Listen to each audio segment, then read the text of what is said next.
অগ্নিগর্ভ পরিস্থিতি ক্রমেই জটিল থেকে জটিলতর হচ্ছে বাংলাদেশে। কোটা বিতর্কে উত্তাল পড়শি দেশ। কোটা সংস্কারের দাবিতে বাংলাদেশের আন্দোলনে নেমেছে ছাত্র যুবরা। সেই আন্দোলন নিয়ন্ত্রণে আনতে সক্রিয় পুলিশ প্রশাসন, বাড়ছে মৃতের সংখ্যা। দেশজুড়ে জারি হয়েছে কারফিউ। এই অবস্থায় ভারত তার প্রতিবেশী দেশে শান্তি সেনা পাঠানোর সম্ভাবনা নিয়ে কূটনৈতিক মহলে জল্পনা শুরু হয়ে গিয়েছে। 1971-এর মুক্তিযুদ্ধে বাংলাদেশের মুজিব সরকার যদি ভারতের সহযোগিতা না নিত, তাহলে হয়তো তৎকালীন পশ্চিম পাকিস্তানের বিরুদ্ধে কোনো মতেই স্বাধীনতা পেত না বাংলাদেশ। সেই সময়ও কিন্তু ভারত থেকে বহু সেনা বাংলাদেশে পাঠিয়েছিলেন ইন্দিরা গান্ধী। 1987 সালে শ্রীলঙ্কার সঙ্গে ভারত সরকারের মধ্যে একটি শান্তি চুক্তি স্বাক্ষরিত হয়েছিল। এলটিটিইর হাত ধরে সেখান থেকে অস্ত্র সরাতেই এই পদক্ষেপ করা হয়েছিল। তৎকালীন প্রধানমন্ত্রী রাজীব গান্ধী সেই পথেই হেঁটেছিলেন। তাহলে কি এবার পরিস্থিতি মোকাবিলার জন্য নরেন্দ্র মোদীর সহযোগিতা প্রার্থনা করবেন শেখ হাসিনা? সেই প্রশ্নই জোরালো হচ্ছে।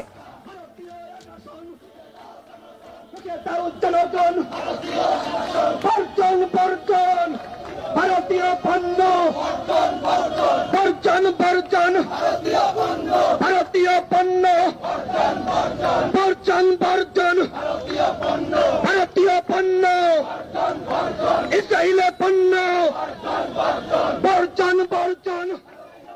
কোটা সংস্কারের দাবিতে বাংলাদেশের বিক্ষোভ আন্দোলন ক্রমেই যেন ভয়াবহ আকার নিচ্ছে। সময় যত গড়াচ্ছে আন্দোলনের তীব্রতা ততই ঝাঁঝালো হচ্ছে। অন্যান্য আন্দোলনের মতো এই আন্দোলনের উৎস বা এপিসেন্টার কিন্তু সেই ঢাকা বিশ্ববিদ্যালয়। ইতিমধ্যেই আন্দোলনের জেরে অনির্দিষ্টকালের জন্য বন্ধ করে দেওয়া হয়েছে ঢাকা বিশ্ববিদ্যালয়ের পঠন পাঠন। শুধু ঢাকা বিশ্ববিদ্যালয় নয়, আন্দোলন ছড়িয়ে পড়ার আশঙ্কায় বন্ধ করে দেওয়া হয়েছে অন্য বেশ কয়েকটি বেসরকারি বিশ্ববিদ্যালয়ও।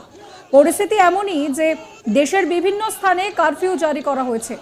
যেখানেই গন্ডগোল দেখা দিচ্ছে সেখানেই সেনারা গুলি চালাচ্ছে।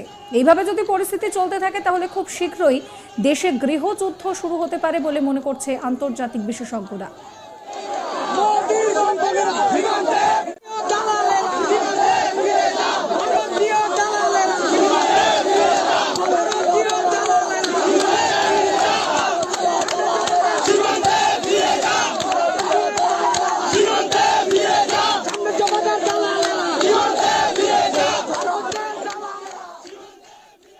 এই পরিস্থিতিতে ভারত সরকার কূটনৈতিক বিশেষজ্ঞদের পাশাপাশি ভারতের বিদেশ মন্ত্রক বাংলাদেশের পরিস্থিতির দিকে নিবিড়ভাবে নজর রেখে চলেছে।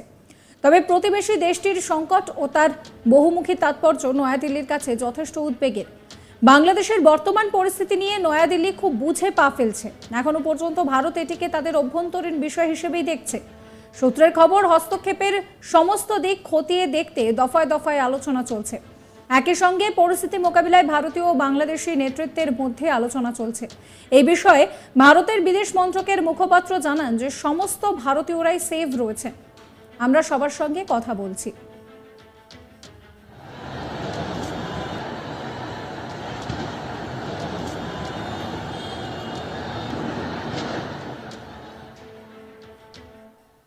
কি বলছেন বিদেশ মন্ত্রকের মুখপাত্র রণধীর জয়সওয়াল, শোনাবো আপনাদের।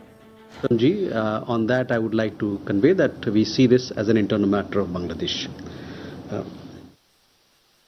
Kalol, that was also my answer to you. Yeshi, regarding your question, all our Indian nationals are safe there, and we have a large student community, as I told you, 8,500 students or thereabout. Many of them pursue medical education also in that country. So they are all safe and sound, and we are in touch. They are in touch with our High Commission, with our Assistant High Commission as well. And we are regularly keeping in touch with them to render all assistance, that any assistance that they may need. Pranay, आपके सवाल पर वहाँ पर हमको ज्ञात है कि वहाँ पर जो प्रोटेस्ट चल रही हैं उसके लिए सरकार ने कुछ कदम उठाए हैं, लेकिन वहाँ पर जो सुविधाएं हैं बातचीत का, टेलीकम्युनिकेशन का, वो सब ठीक चल रहा है और इस माध्यम से हम अपने लोगों से जुड़े हुए हैं। Ayushi, regarding your question about EM's conversation with Foreign Minister of Ukraine, this afternoon External Affairs Minister spoke to the Foreign Minister of Ukraine and discussed bilateral issues of mutual interest. As far as the question about Yeshi, you had a related question on Ukraine.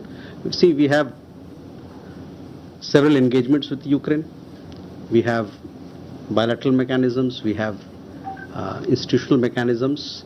We keep on talking to each other on various matters, and that is where it is.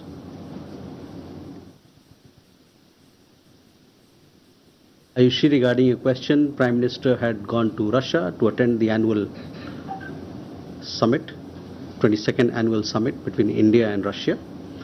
During the occasion, he made it very clear that the solution to any war does not lie in the battlefield. He also made it clear what he thinks about violence and children, innocent people being impacted in violence, people in general being impacted in violence. So all these issues were made very clear in his press statements when he spoke to the media, spoke to public at large. বাংলাদেশের ওই পরিস্থিতিতে ভারত চুপ করে বসেনি, বরং ধীরে চলো নীতি নিলেও নয়াদিল্লি বৃহত্তর কূটনৈতিক কৌশলের কথা ভাবছে। পুলিশ ও আধা সামরিক বাহিনীর সঙ্গে বিক্ষোভকারীদের সংঘর্ষে এখনো পর্যন্ত বাংলাদেশে 105 জনের মৃত্যুর খবর সামনে এসেছে।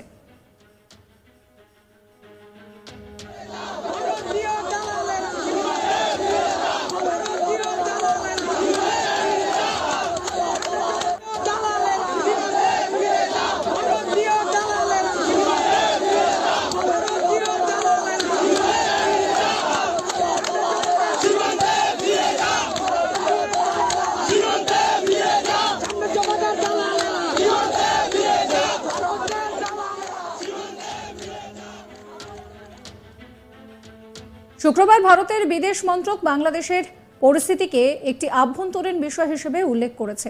তবে সেই সঙ্গে এটাও আশ্বাস দিয়েছে যে বাংলাদেশে থাকা পড়ুয়া সহ সেখানে বসবাসকারী ভারতীয়দের নিরাপত্তার দিকে বিশেষ নজর রাখা হচ্ছে। আপনাদের শোনাবো শেখ হাসিনা কি বলছেন। সরকার হাইকোর্টের রায়ের বিরুদ্ধে সর্বোচ্চ আদালতে আপিল করেছে। আপিল আদালতে শুনানির দিন ধার্য করা হয়েছে। আদালত শিক্ষার্থীদের কোনো বক্তব্য থাকলে তা শোনার সুযোগ সৃষ্টি করে দিয়েছে। এই আইনি প্রক্রিয়ার মাধ্যমে সমস্যা সমাধানের সুযোগ রয়েছে। এই আইন প্রক্রিয়া সমাধানের সুযোগ থাকা সত্ত্বেও রাস্তায় আন্দোলনে নেমে দুষ্কৃতিকারীদের সংঘাতের সুযোগ করে দেবেন না। সর্বোচ্চ আদালতের রায় আসা পর্যন্ত ধৈর্য ধরে অপেক্ষা করার জন্য আমি সকলকে বিশেষভাবে অনুরোধ জানাচ্ছি। সাবস্ক্রাইব করবেন আজ তাক বাংলার ইউটিউব চ্যানেলকে, ফলো করবেন হোয়াটসঅ্যাপ চ্যানেলও।